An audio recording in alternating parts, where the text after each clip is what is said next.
Tax season, it can create a lot of anxiety, especially though for retirees who no longer have a paycheck and are trying to understand just how their income is taxed. Joining me now is Lauren Dietz, tax advisor, Market Tax Services. Lauren, great to have you here. Great to be here, Matt. So let's talk about what changes at tax time and retirement. Lauren, I see a lot of people assume their taxes get simpler in retirement, but that's not always the case because what changes once someone stops working tax wise? There's a lot of changes. So you may have been doing your taxes for years with just a single W 2 and that's it, or you and your spouse's W 2s. Once you retire, those W 2 wages they shift into what can be a lot of different sources of income: Social Security, pensions, IRA withdrawals, dividends, and interest. And withholding's not always going to happen automatically. With those IRAs, they're not going to take anything out unless you tell them to. And you have to tell them how much to take out. Yeah, they're going to ask you, so what percentage would you like withheld? And a lot of times people are like, I don't know. I've been doing my taxes on a certain tax software on the interwebs, and they just don't know. Robo tax, something like that. Yeah, yeah. There you go. Well, we talk about this in our in-person classes a lot, that Social Security gets taxed based on how much other income you have. Right. Yeah. The provisional income rules mean up to 85% of your Social Security may be taxable, which is really surprising to a lot of retirees. I think a lot of people, there's a lot of confusion around, is Social Security taxable? Is it not taxable? And then when we explain this up to 85%, some people just hear, oh my God, you're 85%. taxing my Social Security 85%? That's No, not no, how that no. works. That's not how that works. But many people don't realize they choose when and how to take that taxable income. And if you have different pots of money, like I was talking earlier, tax diversification, sometimes there can be a better way to blend those withdrawals. So, Yeah, absolutely. and I come to you all the time to figure that out. Yeah, I mean, a lot of times there are several different sources, and people, they don't know when to turn on their Social Security. They don't know how much they need to take out of their IRA, if they're going to need to take like a big lump sum from it, if they need to take monthly distributions. There's sometimes it can be some trial and error, and we help them with all of that. But most people don't understand that even with less income, taxes can feel less predictable. Absolutely. Yeah, that is a problem. So let's talk about then common tax filing mistakes that you guys see. So based on what you're seeing this tax season, what are some of the most common mistakes retirees are making?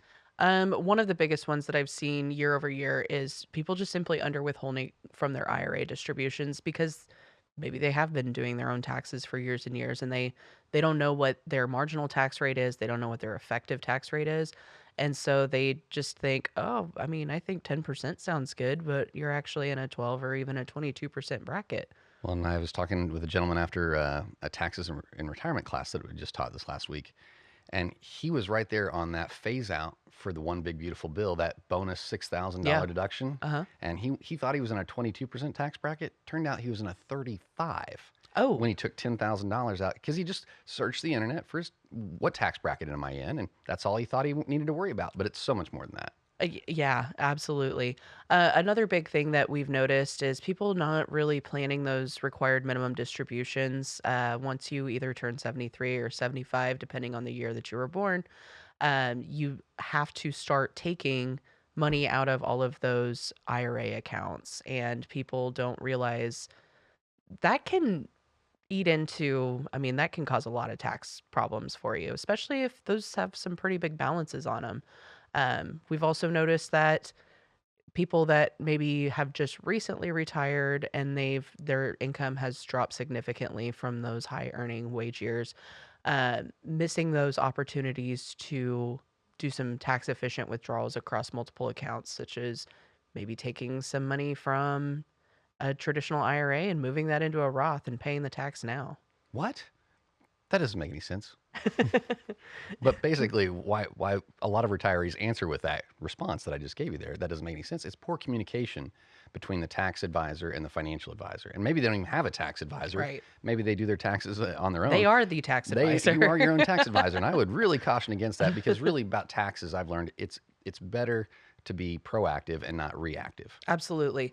Once you've taken that money out, a lot of times there's not a lot you can do about it. I mean, unless you turn that around in a very, very short window. Well, that's where we see people get stuck in the middle, trying to connect the dots themselves. So now let's talk about planning ahead. What should retirees be doing now? So if someone's watching this show, either they're close to retirement or they're already there. What should they be thinking about beyond just filling in this year's tax return?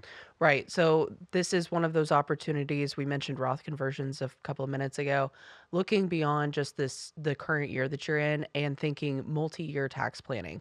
That would include sitting there and kind of analyzing, okay, how much money do I have in these pre-tax accounts?